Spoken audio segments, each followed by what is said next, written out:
চলুন ফিরে যাই আমাদের আজকের অতিথি কথা সাহিত্যিক ও সাংবাদিক ইমতিয়াজ শামীমের কাছে। যেটা শুরুতেই বলছিলাম যে আজ কবি বুদ্ধদেব বসুর মৃত্যুদিন। তিনি তো আসলে সাহিত্যের এমন কোনো জায়গা নেই যেখানে তার বিচরণ নেই, কিন্তু তবুও আমরা যখন বলি কবি বুদ্ধদেব বসুটাই সবচেয়ে বেশি উচ্চারিত হয়। তো আজকের এই দিনে তার কোন দিকটি নিয়ে আপনি প্রথমে আলোকপাত করতে চান? তার সাথে আমার পরিচয় ঘটলো কিভাবে? তার সাথে পরিচয় ঘটলো বলতে আমি বোঝাচ্ছি যে তার সাহিত্যের সঙ্গে লেখালেখির আমার সঙ্গে কিরকম ভাবে পরিচয় হলো। সেটা একদম বলা চলে শৈশবের ঘটনাই। আমাদের পাঠ্যপুস্তকে পঞ্চম শ্রেণীতে একটি কবিতা ছিল তার, নদীর স্বপ্ন। খুবই সুন্দর কবিতা। নদীর ধারে বসে এক বালক চিন্তা করছে যে তাকে এবং তার বোনকে যদি নৌকার মাঝি নৌকায় করে নিয়ে যায়। তো সেইটার মধ্যে থেকে আসলে তার সাথে আমার পরিভ্রমণ শুরু। তারপরে সে সময়ে পুরনো পত্রপত্রিকায় আমি তার কিছু ছোটদের জন্য গল্প পড়েছিলাম। সেই থেকে তার সাথে আমার পরিচয়। কিন্তু পরবর্তীতে যখন আরও বিস্তৃতভাবে বিভিন্ন বইপত্র পড়লাম, তখন দেখলাম যে বুদ্ধদেব বসু আসলে বলতে গেলে রবীন্দ্রনাথের পরে উনি একমাত্র সাহিত্যিক যিনি সাহিত্যের বিভিন্ন শাখায় বিচরণ করেছেন। গল্প, কবিতা, ভ্রমণ কাহিনী, সব জায়গায় তার প্রভাব প্রবন্ধ, ছিল। সমস্ত জায়গায় উনি বিচরণ করেছেন। তবে আমাদের কাছে উনি বিশেষভাবে দাগ কেটেছেন আরও একটি কারণে। উনি আমাদের এই রাজধানী ঢাকায় তার জীবনের একটা বড় অংশ কাটিয়েছেন। এখান থেকেই উনি তার শিক্ষা জীবন শেষ করে কলকাতায় চলে যান। আর এই ঢাকাকে কেন্দ্র করে তার কিছু খুবই মূল্যবান স্মৃতিকথা আছে। তার একটি বই আছে, আমার ছেলেবেলা। তাতে এখানে তিনি কীরকমভাবে দিন কাটিয়েছেন। উনি 13 বছর বয়সে ঢাকায় চলে আসেন। ওনার জন্ম হয়েছিল কুমিল্লাতে, কিন্তু উনি 13 বছর বয়সে একদম বলতে গেলে স্থায়ীভাবে ঢাকায় এসে লেখাপড়া শুরু করেন। আর দুঃখজনক ঘটনা হলো, যে সময় বুদ্ধদেব বসুর জন্ম হয় সে সময় তার মার বয়স ছিল 16 বছর এবং উনি 24 ঘন্টার মধ্যে মারা গিয়েছিলেন। তো তার মৃত্যুর পরে, স্ত্রীর মৃত্যুর পরে তার যে বাবা, তার মধ্যেও বৈরাগ্য আসে এবং তিনি সিদ্ধান্ত নেন যে তিনি আর সংসারে থাকবেন না।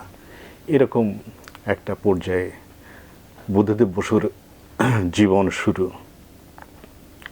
তো সেই জীবন আমাদের জন্য একটা গৌরবজনক ব্যাপার যে উনি তার মনটা সাহিত্যে একদম প্রথিত করতে পেরেছিলেন। আর সাহিত্য চিন্তার দিক থেকে যদি ধরা যায়, তাহলে বলতে হয় যে অনেকেরই হয়তো বুদ্ধদেব বসুর সাহিত্য চিন্তার সাথে, তার আদর্শগত জায়গার সাথে একটা বিরোধ থাকতে পারে বা বিরোধ তৈরি হতে পারে। কেননা বুদ্ধদেব বসু সাহিত্য চর্চাকে একেবারে পুরোপুরি শিল্পের জন্য শিল্প অর্থে দেখেছেন। 30-এর দশকের কথা যদি বলি, সে সময় কবিতার যে একটা বাকবদল হলো, সেই সময় তার ভূমিকাটা কি ছিল? এবং সে তো আসলে প্রণেতা ছিলেন সেই সময়ের, বলা যায়। অবশ্যই তিনি তখনকার যে সাহিত্য আন্দোলন চলছিল বা সাহিত্য চর্চার যে স্রোতটা বইছিল, বলা চলে যে তিনি তার মূল স্রোতে একজন পুরোধাদের একজন ছিলেন আর কি। কেননা ওই এমনকি সেটা শুধুমাত্র যে কলকাতায় যাওয়ার পরে তা কিন্তু নয়, ঢাকাতে অবস্থানকালেই তিনি 1927 সালে সম্ভবত, যতদূর মনে পড়ছে আমার, প্রগতি পত্রিকা বের করেন। এবং এই প্রগতি পত্রিকা তখনকার যে সাহিত্য আন্দোলনের একটা স্রোত গড়ে উঠেছিল কল্লোলকে কেন্দ্র করে, তার পাশাপাশি বইতে থাকে। বলা হয় যে কল্লোল যেমন কলকাতাতে, ঢাকায় ঠিক তেমনি প্রগতি। তো সেখানে বুদ্ধদেব বসু ওই পত্রিকাটার সম্পাদনা করতেন অজিত দত্তের সাথে মিলে। তখনও তিনি ছাত্র এবং এটা তিনি বের করতেন তার স্টাইপেন্ডের টাকায়। তখন উনি মাসে 20 টাকা স্টাইপেন্ড পেতেন। আচ্ছা। এবং এটা যে সময় উনি দেখলেন যে মাসে 20 টাকা পাওয়া যায়, তাহলে কেন নয়, চলো আমরা একটা পত্রিকা বের করি। তো তখন 20 টাকা চিন্তা সেই সময়ের জন্য। এবং তখন 20 টাকাই অনেক টাকা। তো তারা আসলে চাইছিলেন যে রবীন্দ্র বলয়ের বাইরে দাঁড়িয়ে একটা সাহিত্যের স্রোত তৈরি করতে। কল্লোলের লক্ষ্যও তাই ছিল, প্রগতির লক্ষ্যও তাই ছিল। তো প্রগতি বের করার আগেই কল্লোলে বুদ্ধদেব বসুর একটি গল্প বের হয়, রজনী হলো উতলা। তো এইটাকে নিয়ে তীব্র কিন্তু বিতর্ক তৈরি হয়েছিল তখন। বিশেষ করে মহিলারা এত ক্ষিপ্ত হয়েছিলেন তার উপরে যে তারা বলেছিলেন যে এই ছেলেকে জন্মের সময় নুন দিয়ে মেরে ফেলা হলো না কেন। তো ওই সময়ের এই তরুণদের মধ্যে ফ্রয়েডীয় চিন্তারও একটা প্রভাব ছিল, তারা যে কারণেই সেটা তখনকার অনেক পাঠকের মনে আঘাত দিতে পেরেছিল। ওই জাতীয় লেখাগুলো হয়তো এখনকার বিবেচনায় বলতে গেলে তেমন কোনো কিছুই নয়। তো এইরকম বিতর্ক অবশ্য বুদ্ধদেব বসুর সারা জীবনই তাড়া করেছে। যেরকম বলা যেতে পারে যে উনি একেবারে জীবনের শেষের দিকে এসে যে লিখলেন রাত ভরে বৃষ্টি নামে একটি উপন্যাস, এটা 1967 সালের দিকে ছাপা হয়েছিল মনে হয়। তো সেইটি প্রকাশের পরে কিন্তু তার নামে অশ্লীলতার দায়ে মামলা হয়েছিল। আচ্ছা। এবং এই মামলাটা দীর্ঘদিন চলে। উনি সম্ভবত যদ্দূর আমার মনে পড়ে যে মৃত্যুর বছরখানেক আগে এই মামলা থেকে নিষ্কৃতি পান, অর্থাৎ 73 সালের দিকে আর কি। তো এইরকম বিতর্ক তার পিছনে বারবার তাড়া করেছে। তিনি যদিও এই শিল্পের জন্য শিল্পের ধারার মানুষ ছিলেন, ব্যতিক্রমী একটি অবস্থানে এসেছিলেন উনি 1942 সালে, যখন এই বাংলাদেশের ঢাকারই লেখক, তরুণ লেখক সোমেনচন্দ্র যখন নৃশংসভাবে হত্যাকাণ্ডের শিকার হন, তিনি একটি মিছিল করতে গিয়ে, তখন ফ্যাসিবাদ বিরোধী একটি মিছিল করতে গিয়ে উনি নিহত হন, শহীদ হন। তো তখন অন্য অনেক সাহিত্যিকের মতো বুদ্ধদেব বসুও রাস্তায় নেমে আসেন এবং উনি ফ্যাসিস্ট বিরোধী যে লেখক সংঘ ছিল তার সঙ্গে যুক্ত হন। একটি কবিতাও লেখেন, খুবই প্রতিবাদী কবিতা। বেশ কয়েকটি গুরুত্বপূর্ণ প্রবন্ধও উনি সেই সময় লিখেছিলেন যেগুলো ফ্যাসিবাদের বিরোধী। কিন্তু এর বাইরে কিন্তু মোটামুটি বলতে গেলে উনি ওই যে বললাম যে শিল্পের জন্য শিল্প, সেই ধারার মানুষ ছিলেন। যেটা শুরুতেই বলছেন যে আসলে সাহিত্যের এমন কোনো জায়গা নেই যেখানে তার বিচরণ নেই, এবং সাহিত্য সম্পাদক হিসেবে সেই সময় তিনি অনেক জনপ্রিয় ছিলেন। এই বিষয়টা নিয়ে আপনার কাছে একটু জানতে চাই। সাহিত্য সম্পাদক উনি প্রগতি পত্রিকার মধ্যে দিয়ে যে যাত্রা শুরু করলেন, তারপরে কবিতা নামে উনি পত্রিকা বের করলেন। সেটি কবি প্রেমেন্দ্র মিত্রের সহায়তায় এবং সহযোগিতায় দুইজন মিলে পত্রিকাটা শুরু করেন সম্ভবত 1935 সালে। আচ্ছা। এবং এটা বেশ দীর্ঘদিন 1960 সাল পর্যন্ত সম্ভবত প্রকাশিত হয়। এর মধ্যে দিয়ে অনেক নতুন কবির নতুন স্বর আমরা আবিষ্কার করি এই পত্রিকার মাধ্যমে। হ্যাঁ, এবং জীবনানন্দকে কবিতার ক্ষেত্রে পাঠকের সামনে তুলে আনার ক্ষেত্রে বুদ্ধদেব বসুর ভূমিকা অনস্বীকার্য। যে কেউ বলেন যে আসলে বুদ্ধদেব বসু তার পাশে সে সময় দাঁড়িয়েছিলেন বলেই তার লেখাগুলো পাঠকের কাছে এসেছিল, এবং তিনি তার জীবৎকালেই একটা নির্দিষ্ট পাঠক কিন্তু পেয়েছিলেন। এবং তরুণদেরকে বিকশিত করার জন্য আসলে এই ধরনের সাহিত্য পত্রিকা এবং সম্পাদক নিশ্চয়ই অনস্বীকার্য, অবশ্যই গুরুত্বপূর্ণ ভূমিকা রাখে। যেমন ভারত বিভক্তি হলো, পূর্ব বাংলায় সে সময় যে শামসুর রহমান বা শহীদ কাদরি বা আল মাহমুদ, তারা যে সময় কবিতা পত্রিকায় লিখলেন, তাদের মনে কিন্তু যে অনুরণন তৈরি হয়েছিল যে কবিতা পত্রিকাতে আমার লেখা ছাপা হচ্ছে, এটা তাদের বিভিন্ন স্মৃতিকথা বা সাক্ষাৎকার সেগুলো থেকে টের পাওয়া যায়, আজ পাওয়া যায় যে তাদের লেখাগুলো এই পত্রিকার মাধ্যমে পরিচয় ঘটেছিল। সেটা তো একটা অবশ্যই বড় ব্যাপার যে কবিতার মতো একটি পত্রিকায় তাদের কবিতা ছাপা হচ্ছে, বিশেষত তখন যেখানে পত্রিকাই তেমন বের হয় না। অনুবাদক হিসেবে তিনি খ্যাতিমান ছিলেন এবং সমালোচক হিসেবে তার পরিচয় ঘটেছিল। তো সেই পরিচয়টা, সেই কাজগুলো সম্পর্কে একটু জানতে চাই ছোট্ট করে। বাংলা সাহিত্যের তুলনামূলক সাহিত্য সমালোচনার ধারা এটা বরাবরই দুর্বল ছিল, কিন্তু বুদ্ধদেব বসুই প্রথম সেই দিকে মন দেন এবং তিনি এই ক্ষীণ ধারাটাকে খুব শক্তিশালী করে তোলেন। তার বিভিন্ন যে প্রবন্ধের বই রয়েছে সেগুলো পড়লেই এটা আমরা মোটামুটি টের পাই। হঠাৎ আলোর ঝলকানি, তারপরে আরেকটি বই আছে কালের পুতুল, আচ্ছা, তারপরে রবীন্দ্রনাথ কথা সাহিত্য, এইরকম বিভিন্ন বই তিনি লিখেছেন। কবিতার শত্রু ও মিত্র, এগুলো খুবই গুরুত্বপূর্ণ বই আমাদের সমালোচনা সাহিত্যের জন্যেও।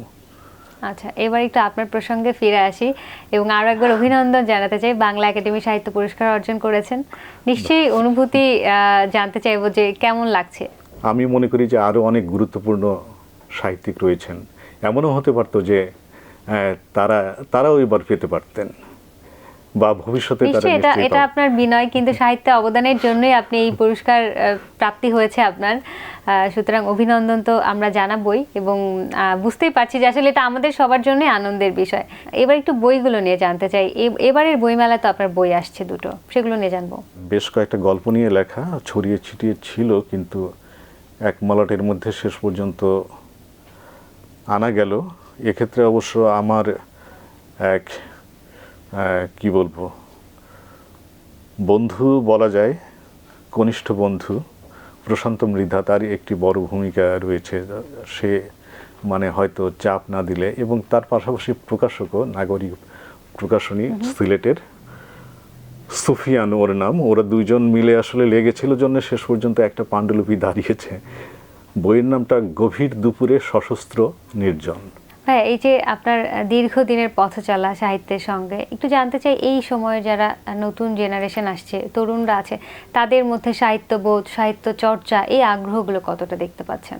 আন্তরিকতা আছে, ঐকান্তিকতা আছে, এবং অনেকে আমি বলবো যে খুব ভালোও লিখছেন। এ কারণে যে নতুন যে সময়, সেই সময়টাকে তো আসলে তারা সবচাইতে কাছ থেকে দেখতে পাচ্ছে এবং সবচাইতে আবেগ, উত্তেজনা ইত্যাদির মধ্যে দিয়ে ধারণ করছে, যেটি হয়তো ওই তীব্র মাত্রায় হয়তো আমরা যারা একটা পরিণত বয়সের দিকে এগুচ্ছি তাদের পক্ষে হয়তো ওই তীব্রভাবে এই সময়টাকে সেরকমভাবে স্পর্শ করা সম্ভব হচ্ছে না।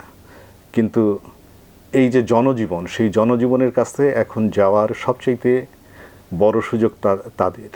তারা তারুণ্যের একটা দীপ্তির মধ্যে আছে জন্যে এই জনজীবনের কাছে যাওয়ার, তাদের সাথে কথা বলার, তাদের মধ্যে থেকে অভিজ্ঞতা নেওয়ার সমস্ত কিছুর অবারিত একটা সুযোগ তাদের আছে।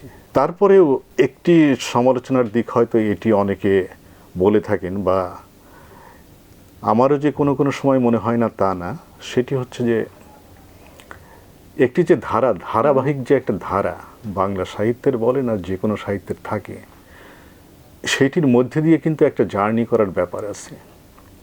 সেটি অনেকে হয়তো ঠিক ওই কষ্টটা নিতে চান না, ওই কষ্টটা এড়িয়েই তারা লিখতে চান বা পাঠকের কাছে যেতে চান।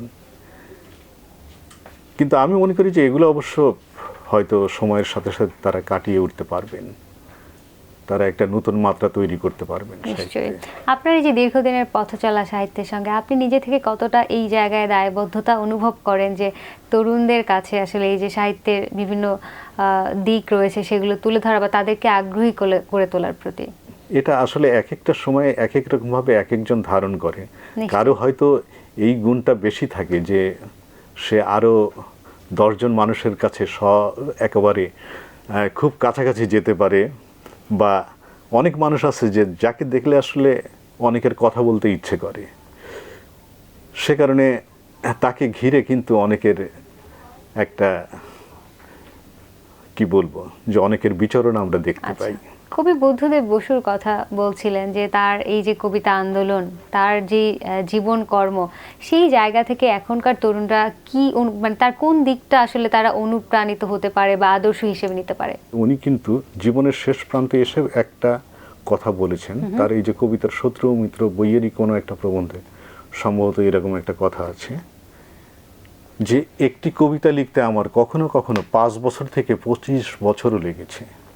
আচ্ছা, অর্থাৎ এই যে অতৃপ্তি, যে আমার এই লেখাটা ঠিক দাঁড়াচ্ছে না, এই অতৃপ্তির বোধটা আমার মনে হয় যে সমস্ত লেখকেরই থাকা উচিত।